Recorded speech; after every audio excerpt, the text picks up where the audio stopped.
rugsėjo 18 dieną buvo susitikimas su World FIBOS prezidentu. Dalyvavo mūsų premjeras Sabonis, generalinis sekretorius federacijos, ir man teko ten šalia pabūti. Mėginom jį išprovokuoti, kad matot, kas čia vyksta, kaip čia gražu labai. Tai yra prancūzas Manini, kurio, noriu pasakyti, kada mes gavom 11 metais čempionatą Europos, tai buvo vienas iš tų, kuris buvo labai nepatenkintas. Man atrodo, jis užmiršo iki šio metų, kad jis buvo nepatenkintas. Labai praėjo toks pokalbis šiltai. Mėginom išklausti, kiek gali kainuoti, panašiai jis šitą neatsakė. Teko skaityti, kad jau visi žino, kad kainuos 5 milijonai eurų, kiti 3, nusileidžiant 2 milijonų ir taip toliau. Šito negalima pasakyti, kadangi jis pats nepasakė, jis ir pats nežino. Bet kad jie mėgins susidirbti, tai yra faktas. Tai yra tokia FIBA, kuri, skaitau, yra negalistinga Europai. Dabar jie pastatė tokias sąlygas, kad tik patenka 2 Europos komandos, finalininkės. Tai skaitau, tikrai yra plėšikavimas iš jų pusės ir Europa tikrai verta daugiau komandų. Tuo tarpu ten yra eilė komandų, kur skaito meistriškumas yra mažesnis, jie motyvuoja žemynais, kad reiškia kiekvienas turi teisę dalyvauti olimpinėse žaidynėse. Tačiau man atrodo, kad pirmo eilėje kriterijus turėtų būti meistriškumas. Dabar laukiam iš šių žinių, pagal jo pasakojimas, reiškia pasibaigus Azijos čempionatui, bus atsiųsti dokumentai, kuriame bus numatytos sąlygos. Ir tame skaičiuje bus numatyta ir ta pinigų suma. Bet man atrodo, ta numatyta suma tai yra ne viskas. Man atrodo, kai surengs aukcioną. Taip, kaip buvo surengę ir pasaulio čempionate. O tas aukcionas, nežinau.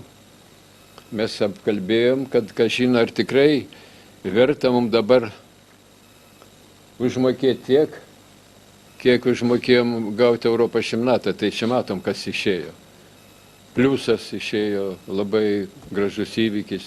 Tikras kelias tai yra turėti gerą, stiprią komandą, laimėtas atrankės varžybas ir, kaip sakant, daug dievė, tegu rusai nusiperka. Tegu nereikės važiuoti į kokią Venezuelą, ar į kokią Naują Zelandiją ten, arba į Afriką. Yra dar vienas skelbimas. Man teko kalbėtis su buvusiu Rusijos tą dieną prezidentu Černovu. Jis sakė, kad jam yra prižadėję, kad bus Rusijoje. Sako, tai labai gražu, kad bus Rusijoje. O tokie pletkai. Labai gaila. Šitas čempionatas mums, kas liečia komandą, mums nepasisekė. Pirmoji mūsų 2 žaidėjai tikrai operacijos. Čia jau blogas ženklas buvo. Pasirašymo metu traumavosi, paskui ant galo vėl vienas atsidūrė ligoninėje, jau neėsi, jau blogai buvo. Ir skaitau, negali visą laiką būti, kaip man vadino, mėšlo rožės, medaus rožės, suprantate, yra. Tai skaitau, kitais metais Kleiza bus sveikas, Mačiulis bus sveikas, per šitą sezoną priaugs jauni krepšininkai. Mes turėsim vėl puikią, skaitau, krepšinio rinktinę.